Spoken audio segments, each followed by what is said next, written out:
Alhamdulillahirabbil alamin. Hamdan katsiran thayyiban kama yuhibbu rabbuna wa yarda. Asyhadu an la ilaha illallah wahdahu la syarika lah wa asyhadu anna Muhammadan abduhu wa rasuluhu la nabiyya ba'dah. Allahumma shalli wa sallim wa barik ala sayyidina wa habibina wa maulana Muhammadin wa ala alihi wa sahbihi ajma'in. Rabbi shrah li sadri wa yassir li amri wahlul 'uqdatam min lisani yafqahu qawli. Teman-teman yang dirahmati Allah Subhanahu wa taala, dari Kickstarter yang sama-sama kita lihat di Instagram Pemuda Hijrah, di situ ada beberapa halaman yang kayaknya agak kurang nyambung. Pertama, masjid, dan masjidnya Masjid Nabawi begitu. Kedua, skateboard. Ketiga, wheelchair. Masjid, skateboard, wheelchair. Ini kayak teka-teki gitu. Dan saya melihat angle-nya bahwa ternyata tiga hal yang kayaknya nggak ada hubungannya bisa menjadi sesuatu yang enjoy. Kalau banyak orang berpikir bahwa itu adalah visual yang riset atau tiga elemen tadi sesuatu yang tidak perlu disatukan, berarti dia belum memahami bagaimana Islam itu mudah, indah, dan memberikan rasa nyaman kepada siapapun. Sehingga malam ini saya akan bahas tentang mudahnya Islam. Betapa mudahnya agama Islam. Dan visual itu diambil ketika kurang lebih setahun yang lalu kita umroh sama di sini ada Evi Permana sama Ino, dan mereka berdua bawa papan mencoba untuk mengubah mainstream bahwa umroh itu nggak boleh bawa papan.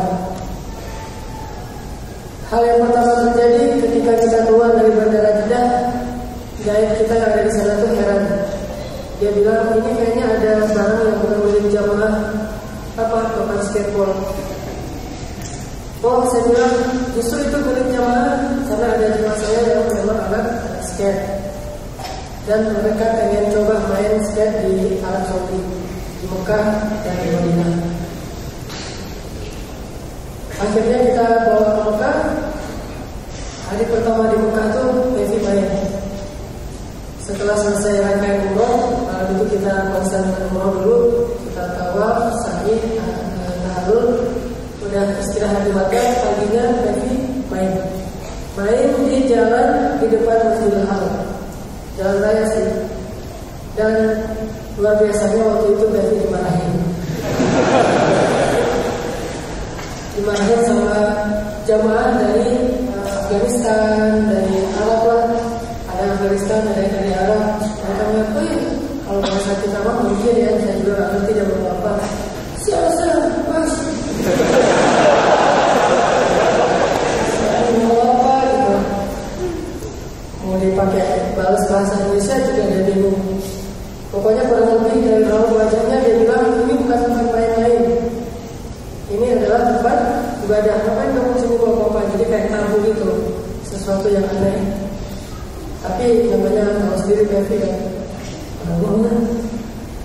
Terus saya main, akhirnya lama-lama mereka capek sendiri. Karena ini kayaknya nggak bisa dikasih tahu gitu ya. Udah adegan di Mekah. Adegan yang kedua, perjalanan dari Mekah ke Madinah, transit di salah satu rest area.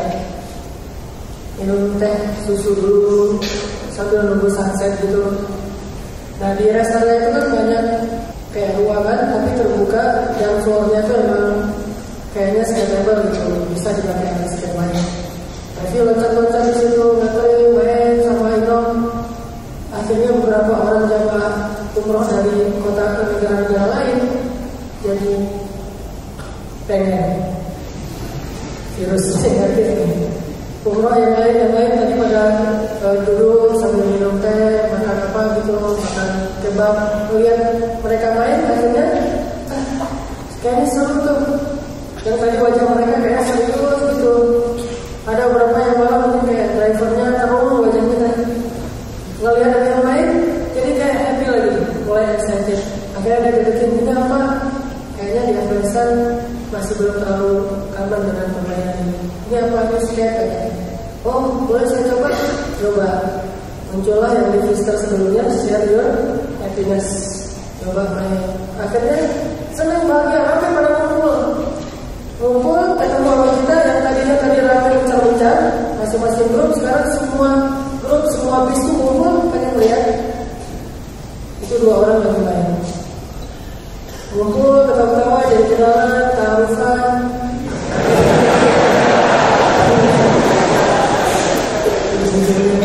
Kayak taruhan itu maksudnya kenalan sama jamaah gitu ya, cewek. Walaupun ada ceweknya juga sih. Taruhan ya itu, gimana apa segala macam bahasa Inggris campur lah pokoknya. Udah gitu sampai ke Madinah, ketika dan kita dapat ke Allah dan seterusnya. Hari ketiga kalau nggak salah menjelang pulang, tapi mereka main lagi dan kali ini mereka mainnya di depan masjid persis di pelataran Masjid Nabawi. Dan nggak nyangka juga mereka lagi membawa saya di situ, tiba-tiba dilihat sama askar, panggil, panggil. Kita kayak takut gitu kan. Ternyata pas datang dia nanya dari mana, Indonesia. Kirain mau dimarahin, mau diambil kapannya. Kalau di Singapura kan pasti diambil ya. Bukannya dimarahin malah terus dia kayak senang itu hebat Pak. Dan pas bawa saya lagi, ternyata di belakang ada yang ngekor, yaitu anak kecil yang bawa saya. Nah dari sini saya ngambil beberapa hikmah dan coba saya pahami dengan kenapa saya membimbing mereka umrah, mengizinkan mereka berapa saya, mengizinkan mereka main dengan syarat tidak selesai rangkaian ibadah. Ketika sudah selesai umrah, udah main aja deh, selama tidak mengganggu orang lain. Terus juga di Masjid Nabawi malamnya, karena orang yang kita lihat main itu belum tentu dia itu sepanjang hidup atau seharian main. Inal dan kali itu saya kenal dan memang cukup dekat juga, sering main bareng walaupun saya nggak main yang main skateboard, tapi mulai mereka main. Saya tahu banget kalau dibanding di antara jamaah kita yang umroh, waktu itu PV itu tawafnya paling banyak. Asal pulang dari masjid, tanya, kan dari mana? Habis tawaf Ustaz. Kan dari mana? Habis pulang tawaf. Ini pembimbingnya dia atau saya? Tawafnya sering banget gitu. Entah tawafnya jalan kaki, entah pakai skateboard. Oh ya terjadi. Oh Masya Allah, ternyata jangan di judge hanya dengan melihat angle visual semuanya. Itu juga gitu. Ketika sholatnya lama gitu, atau alikas dulu berapa kali, beberapa juz saya ada ketiga nih. Yang jelas itu kan hanya satu part dari sekian banyak bagian program yang mereka jalankan. Nah, saya jadi melihat bahwa dulu di zaman Rasul ada nggak ya orang yang main di depan Masjid Nabawi? Jadi penasaran kan, kepo hadis. Akhirnya nyari hadis boleh. Dari sekian banyak hadis tentang kehidupan para sahabat, saya temukan beberapa hadis. Salah satunya yang cukup populer adalah hadis Bukhari, bab boleh menamakan masjid dengan nama satu kabilah. Boleh menamakan nama masjid dengan nama satu kabilah. Misalnya kabilahnya itu Bani Salamah, berarti masjid Bani Salamah. Kabilah Bani Hashim, masjid Bani Hashim. Tidak harus masjid Baitur Rahman, masjid Al-Furqan, Taqwa, Al-Ikhlas, kan yang paling banyak yang saya boleh menamakan masjid dengan nama kabilah. Tapi redaksi dari hadis itu bukan tentang nama masjid doang. Ada angle lain yang bisa kita ambil dari hadis yang sama. Angle-nya apa? Waktu itu Nabi ngadain acara lomba berkuda antara satu tempat ke tempat yang lain. Startnya mulai di salah satu tempat di tengah padang pasir, finishnya di masjid Bani tertentu. Ini artinya Nabi mengadakan perlombaan permainan di antara para sahabat, dan salah satu tempat untuk permainan itu bahkan finishnya itu ada di masjid, di mana orang berkumpul menunggu para juara masuk ke finish dan bersorak gembira, memberi semangat. Itu heboh aja, belum lagi nanti ada selebrasinya kalau dia menang, dan itu semuanya dilakukan di depan masjid Bani tertentu di dalam kota Madinah. Oh, berarti nggak dilarang dalam Islam di depan masjid anak muda main selama tidak melanggar syariat dan ganggu orang lain. Baca lagi nemu lagi tuh hadis. Ini lebih populer lagi. Hadis Nabi nonton acara Habasyah Fest. Jadi orang-orang Habasyah itu kayak ngadain festival gitu di Madinah. Festival apa? Festival hari jadi kota Habasyah. Dan ini juga bisa menjadi dalil bahwa memperingati hari jadi sesuatu yang pernah dilakukan di zaman Nabi. Walaupun Nabi tidak melakukannya, tapi Nabi melihat, menyaksikan, bahkan menonton dan tidak memprotes. Memperingati hari jadi yang bentar lagi nih, hari jadi proklamasi Indonesia tanggal 17 Agustus. Kalau ada orang bilang, kok gak ada dalamnya, gak ada sunahnya, berarti dia kurang baca banyak kali. Karena hadis Nabi itu jumlahnya yang dihafal oleh Imam Bukhari itu ada 300.000. Emangnya kita hafal 300.000, sehingga kita bilang tidak ada contohnya. Ternyata ada. Hari jadi kota Habasyah. Lalu orang-orang Habasyah yang tinggal di Madinah, budak-budak Habasyah, orang-orang dari Habasyah kan itu saudaranya kliennya Bilal aja, orang kayak Bilal berkumpul, dan kita kalian apa? Kita bikin festival aja, festival Habasyah. Apa yang mereka perform? Ada dance. Dance-nya tentunya dance ala prajurit, tapi namanya dance kan? Dengan pedangnya, dengan di atas tongkangnya, di atas kudanya, dance saja, dance ala prajurit.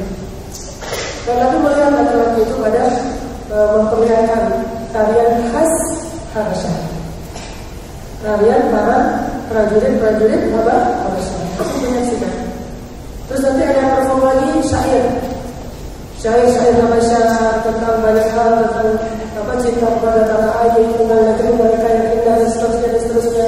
Yang mereka menggambarkan orang Habasyah itu orang-orang terpilih, bahwa gigi mereka putih-putih dan seterusnya, digambarkan dan indah dan bangsanya. Nabi mendengarkan. Ada lagi yang perform bulat. Jadi ada yang di pojok sini ada syair, di pojok sana tuh ada tadi dance, di pojok sini nanti ada pertandingan bulat. Pertandingan bulat antara budak Habasyah, dan kalau di kita mungkin lebih ke kayak ultimate fight gitu.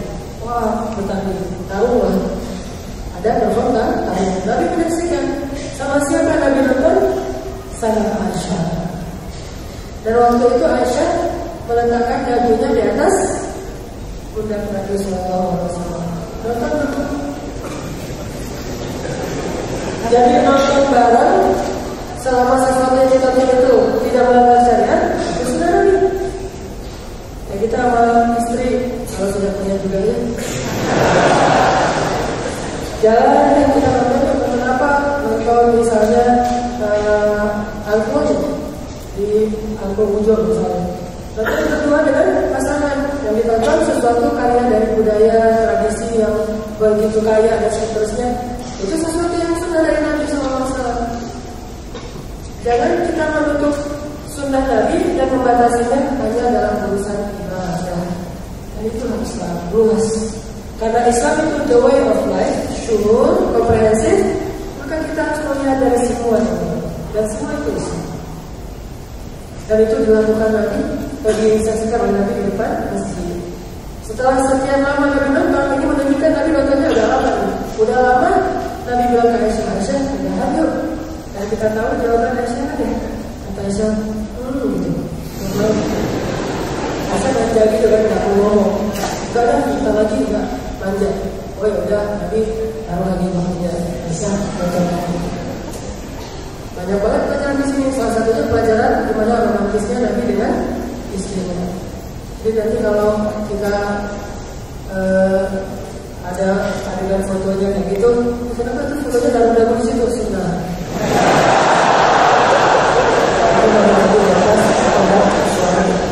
Kayaknya harus praktekin sekarang. Kalau perlu selfie. Dan waktu itu sampai 3 kali Nabi nanya kepada Aisyah, belum, masih kayak gitu belum, udah.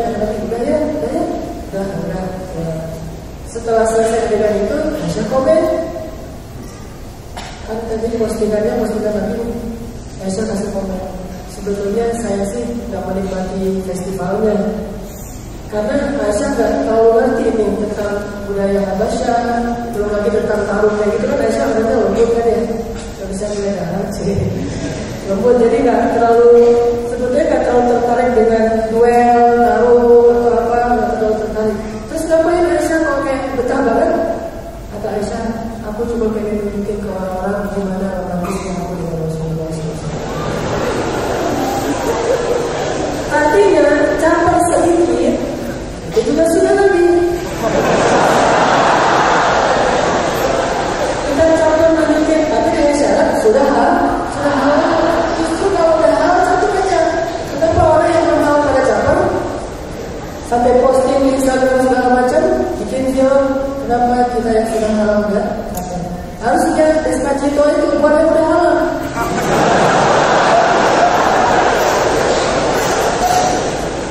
Jadi ekspresif dan bukan hanya indah, seru, tetapi juga berpahala. Bayangin, seru-seruan ya, nambah pahala. Makin seru, makin berat timbangan mereka. Makin titik, makin dekat ke surga. Coba luar biasa kan? Ini menunjukkan bahwa syariat Allah itu tidak mudah. Kalau kita tahu gimana luasnya syariat. Sehingga yang saya pahami ini, makin belajar Islam dalam, makin belajar fikih lebih detail, kita makin menemukan ternyata Islam itu mudah banget. Benar-benar agama yusrun, kemudahan, bukan usrun, bukan kesulitan, bukan kesusahan. Bahkan salah satu ayat di dalam surat Quran, Allah katakan, tidaklah kami turunkan Al-Quran kepadamu untuk menyulitkan kamu. Allah tidak menurunkan Al-Quran untuk menyulitkan kita, untuk menambah beban buat kita. Semua ayat di dalam Al-Quran itu kemudahan kalau kita ngerti. Kalau ada yang menganggap itu susah, beban, berat, batasan buat kita nggak bisa lebih ekspresif, berarti dia nggak ngerti ayatnya. Belum lagi nanti ada hadis-hadis Nabi di dalam Masjid Nabawi itu pernah menunjukkan adegan romantis juga di dalam masjid. Malah lagi iktikaf pula. Walaupun selama ini hadis ini dilihat dari angle hukum. Ini angle kita nih, bukan hadisnya. Hukum keluar dari masjid ketika iktikaf, kan gitu kan judulnya kan. Nabi tidak pernah keluar dari masjid ketika iktikaf. Bahkan majlis sinamon aja Nabi, Aisyah yang datang ke masjid, Nabi keluarkan kepalanya aja, tapi tubuh beliau masih di dalam masjid. Angle-nya hukum. Coba lihat dari angle lain. Toh Nabi lagi iktikaf pun masih bisa romantis kepada istrinya. Dengan Aisyah, mau yang sisir dong. Habis mandi lagi tadi, Aisyah datang mau sisir. Rasulullah panggil dari bayangin wajah Aisyah yang cantik, yang lembut, yang pemalu, datang ke masjid yang banyak laki-laki, kan canggung banget tuh buat Aisyah tuh. Imajinasikan dengan husnuzon. Imajinasikan dengan husnuzon. Aisyah itu orangnya pemalu. Saking pemalu sampai dijuluki Umairah, yang wajahnya kemerah-merahan. Lalu dikit langsung merah. Kita udah diginiin belum merah. Kalau udah, pokoknya kalau ada postingan wajah Aisyah merah, itu lagi malu. Nah Aisyah yang canggung, yang malu-malu, lihat banyak laki-laki lagi ketika di masjid mencari Rasul di antara mereka, apalagi mungkin Rasul paling depan, sedangkan itu masjid paling belakang. Sehingga Aisyah dari jauh kemudian, gimana lanjutnya ya? Lalu lalang bingung Aisyahnya. Kan ini pemandangan romantis banget, seorang kekasih datang pengen ketemu kekasihnya tapi malu. Akhirnya Nabi lagi beribadah atau Nabi lagi dengan sahabat, betul oleh Aisyah, Nabi langsung berkah senyum beliau bahagia, wah kekasih saya datang. Istri saya yang cantik dan datang lagi langsung ke depan. Rasul saya bawa sisirnya ke sini. Rasul keluar itu bawahnya di sisir sama Aisyah. Sisir sebetulnya rambut Rasulullah itu kan kusut. Tahu sendiri kan rambut Rasulullah itu pada kanan Eropa kan? Rambutnya itu keriting apa? Ikal gitu dan semundar. Gini aja beliau udah rapi gitu ya. Wudu doang, dengan wudu beliau sudah bukan wudu dengan Nabi kepalanya itu diginiin dengan air sah. Dan langsung rapi. Kenapa bukan Aisyah? Rasulullah pengen ngerasain belayan di kepala beliau dari tangan istrinya semua. Ini adegan gak bisa terjadi kalau belum.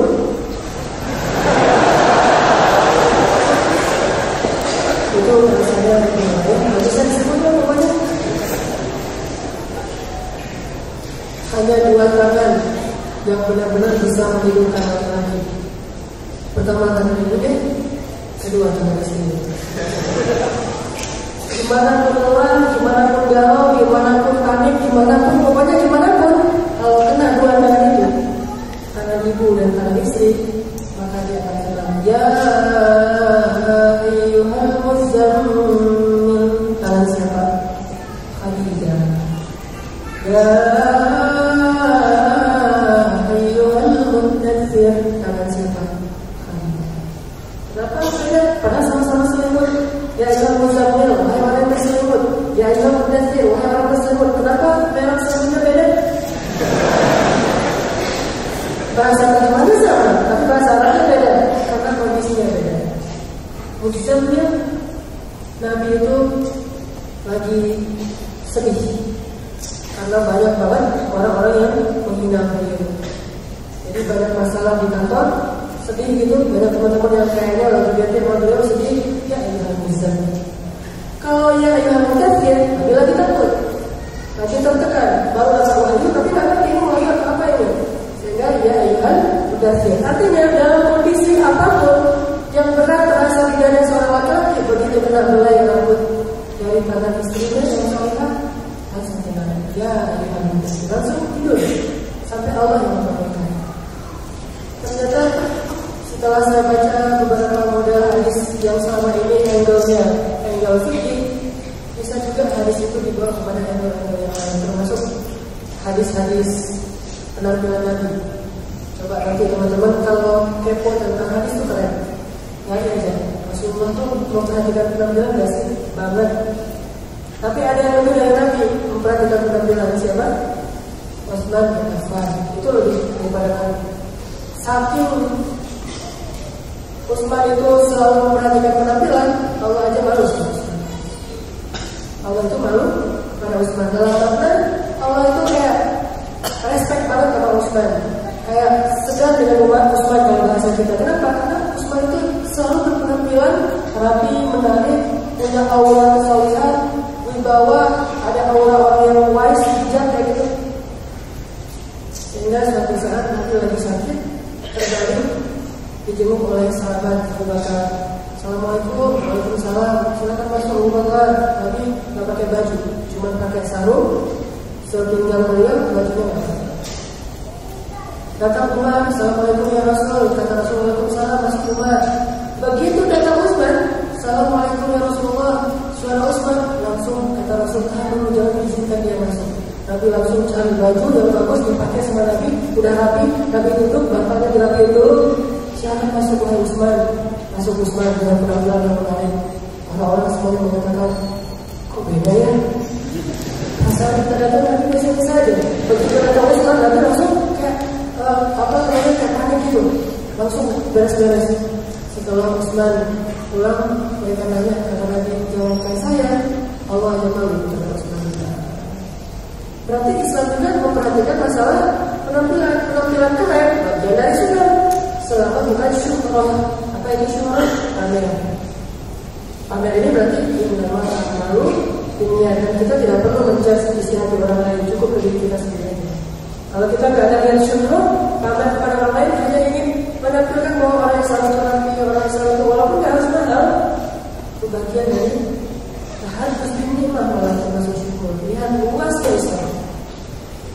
Sehingga dalam sebuah hadis riwayat Bukhari Muslim, Rasulullah SAW bersabda, Ini hadis yang kata Rasul, Inna ad-dina yusrun Wala yushadda ad-din ahadun illa ghalabahum Fasaddidu wa qaribu wa abshiru Wasta'inu bil ghadwati wa rawha Wa syai'in min ad-durjah.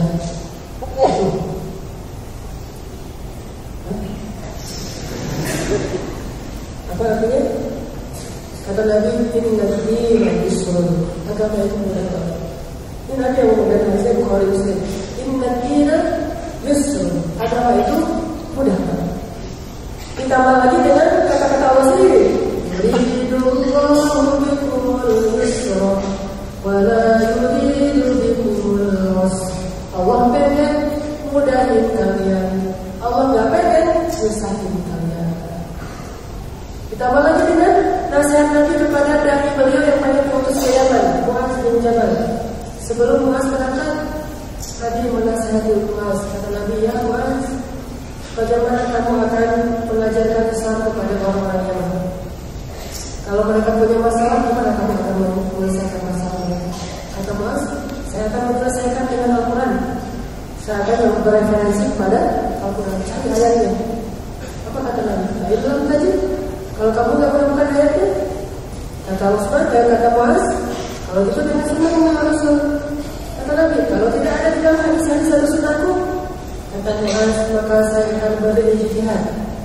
Saya akan mencoba untuk menggunakan ilmu yang sudah saya dapatkan agar saya bisa menyelesaikan masalah mereka. Kemudian dapat kata Nabi, ya Muaz, yassir wala tu'assir.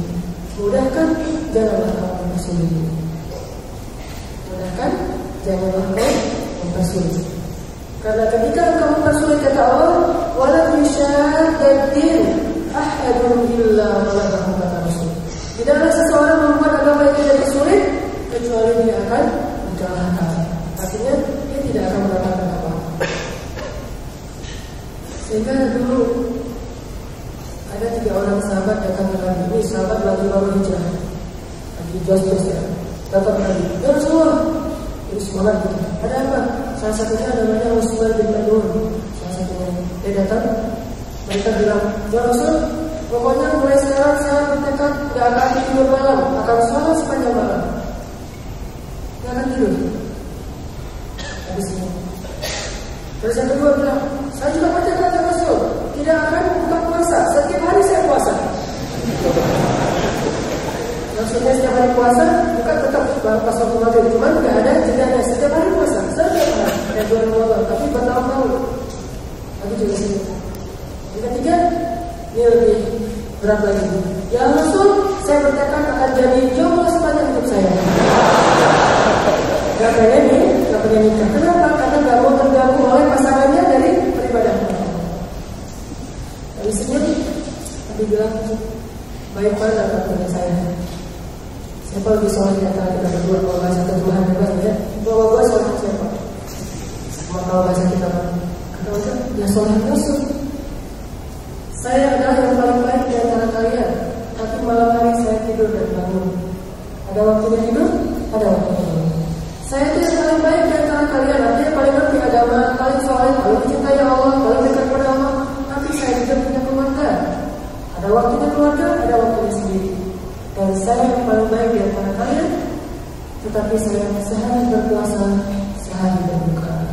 Lihat indahnya Islam, mudahnya Islam, selama tidak dimudahkan untuk mencari keuntungan. Kita masih membahas tentang ad-dinu yusrun. Kalau ad-dinu yusrun, sesungguhnya agama itu mudah. Mudah-mudahan dengan kita memahami agama Islam sebagai agama yang mudah, kita jadi yakin bahwa menjalankan Islam dengan baik, taat kepada Allah itu gak mungkin menyulitkan hidup kita, itu gak mungkin. Kalau kita memahami Islam itu lebih dalam, jangan sampai kita yuwaswisu fi sudurin nas, diwaswasah oleh syaitan untuk gak usah taat apa, jadi susah ntar, gak usah terlalu fanatik, nanti malah dari luar sendiri. Gak usah terlalu dekat, gak usah terlalu banyak belajar Islam, jadi kaku, dan seterusnya. Itu was-wasan supaya kita nahan diri, jangan terlalu dekat ke Allah, dekat ke agama, ke taklim, taat segala macam, hijrah, itu semuanya waswas. Karena kenyataannya Rasulullah SAW orang yang paling taat kepada Allah. Tapi kalau kita baca hadis-hadis dan sirah Rasul, ternyata ini Rasul tetap kasih-kasih aja. Ternyata Rasulullah itu disayangi banyak orang. Apakah kita khawatir gara-gara berhijrah jadi dibenci banyak orang? Mungkin bukan karena hijrahnya, karena kita belum paham esensi dari Islamisme. Kita belum ngerti gimana ngamalin Islam dengan tepat, sehingga akhirnya sikap-sikap kita yang membuat orang membenci kita bukan Islam. Kita perbaiki lagi, kita belajar lagi. Kalau ada satu dua kasus orang setelah hijrah jadi kayak kaku, jadi jutek, jadi susah senyum segala macam, itu bukan Islamnya. Jangan jadikan dia sebagai contoh. Inilah Islam, inilah kesalahpahaman terhadap Islam, bukan inilah Islam. Sehingga kita tidak usah khawatir gara-gara mulai belajar Islam nanti kita malah jadi orang yang takuti, ditinggalkan, dibenci. Nah, kalau kita memahami Islam secara luas, dan Islam itu memang sesuatu yang benar. Coba perhatiin ayat-ayat perintah di dalam Al-Quran yang saya pernah nggak tahu di taklim sini atau di taklim yang lain. Kayak ayat puasa kan ya. Gimana cara Allah memerintahkan kita berpuasa? Kan Allah tuh kayak pengen ngasih tahu ke kita, puasa itu sebetulnya tidak loh. Kayak pengen ngasih tahu perintahnya singkat, tapi boosternya tuh panjang banget. Wahai orang-orang yang beriman, diwajibkan bagi kalian berpuasa. Tapi buat kalian doang ya, umat yang lain sebelum kalian juga diwajibkan berpuasa. Supaya apa? Biar kita enggak salah paham, supaya kalian terjaga Allah taala. Dan tetapi cuma beberapa hari doang, hanya umat Anda. Tapi kalau kalian nggak bisa, apa-apa. Kalian bisa atau jual ke yang lain, kalian bisa bayar fidyah. Walaupun kalau kalian puasa itu lebih baik. Bulan Ramadan itu Allah pengen ikuti keutamaan bulan Ramadan supaya kita semangat di tengah-tengah Allah. Allah pengen memudahkan kalian apa yang menjadikan agama Islam luar biasa. Dan saya pernah nyebut tentang kisah orang yang mau masuk Islam tapi nggak bisa meninggalkan dosa-dosa besar. Ada yang mau masuk Islam tapi dia belum bisa meninggalkan zina. Yang Muhammad, saya pengen masuk Islam tapi saya nggak bisa meninggalkan zina. Boleh nggak saya masuk Islam? Kata Rasul, boleh. Bukan boleh berzina, kan? Boleh masuk Islam. Ustaz, saya ini masih kerjaan saya itu masih belum benar, Ustaz. Banyak sumber-sumber rezeki saya itu nggak halal. Tapi boleh nggak saya ikut belajar di taklim? Boleh belajarnya. Ustaz, saya belum berjilbab, boleh nggak saya ikut taklim? Boleh. Taklimnya Rasul Muhammad, saya pengen masuk Islam tapi belum bisa meninggalkan zina. Boleh nggak saya masuk Islam? Boleh. Katakan, oh boleh. Ya udah, sahabat banyak. Asyhadu an la ilaha illallah, asyhadu anna Muhammadan Rasulullah. Belajar sebenarnya. Dibuat dia tenang dulu, dan tenang, nanti datang. Ini personal touch, tapi langsung ngomong ke dia hati-hati. Gimana perasaan kamu kalau ada yang berzina dengan ibu kamu? Langsung mulai kepada hatinya. Wah, habis tuh orangnya langsung. Tapi macam hatinya. Jadi yang dipikat itu adalah hatinya. Lah diterofiti, gak dipaksa agama itu, tapi dibujuk. Karena agama itu sesuatu yang baik, tidak perlu dipaksa. Apa perasaan kamu kalau ada yang berzina dengan istri kamu? Wah, apalagi istrinya. Apa perasaan kamu kalau ada yang berzina dengan adik perempuan kamu? Wah, juga. Apa perasaan kamu kalau ada yang berzina dengan anak perempuan kamu? Ketika dia lagi emosi, Nabi mengatakan, itulah perasaan laki-laki yang ibunya kamu zinahi, istrinya kamu zinahi, adik perempuan, anak perempuannya kamu zinahi. Dia juga akan senang, pasti sakit hati banget. Juga yang baru dia sadar, langsung berubah. Nabi usap dadanya, Nabi doakan ya Allah, rahmatilah dia dan bersihkanlah kemaluannya. Sehingga sejak saat itu dia katakan, dulu zina itu perbuatan yang paling saya sekarang zina itu perbuatan yang paling saya benci. Justru bukan memudah-mudahkan, tetapi memudahkan orang untuk mendapatkan kebaikan. Untuk dapat hidayah itu harus dimudahin, jangan dipersulit. Syaratnya banyak, syarat dan ketentuan berlaku kan. Ini kita terang-terang kan ya. Kenapa harus kayak gitu? Terang-terang. Bukan kamu tidak berdaya harusnya mudah, justru yasir wala tu'assir. Mudahin, jangan persulit. Jadi kalau ada yang mempersulit, kita terangkan. Saya juga ingin kita memahami bareng-bareng bahwa Islam itu bukan cuma hukum. Islam itu bukan cuma undang-undang. Bahkan yang paling luar biasa dari Islam, sampai disebut sebaik-baik Islam, adalah akhlak. Jadi yang namanya menjalankan syariat Islam itu bukan cuma hukum. Itu yang kesekian, malah ayatnya itu turun paling belakangan. Kalau kita lihat dari urutan turunnya ayat hukum itu belakangan banget munculnya. Justru yang awal-awal muncul salah satunya adalah ayat tentang akhlak. Jadi kalau kita belajar Islam gak semakin baik akhlaknya, ini perlu kita mempertanyakan, kita belajar apa? Kalau setelah kita hijrah gak semakin baik akhlaknya, apakah benar kita sudah hijrah? Bahkan Nabi mengatakan sebaik-baik kalian atau yang paling baik agamanya di antara kalian adalah yang paling baik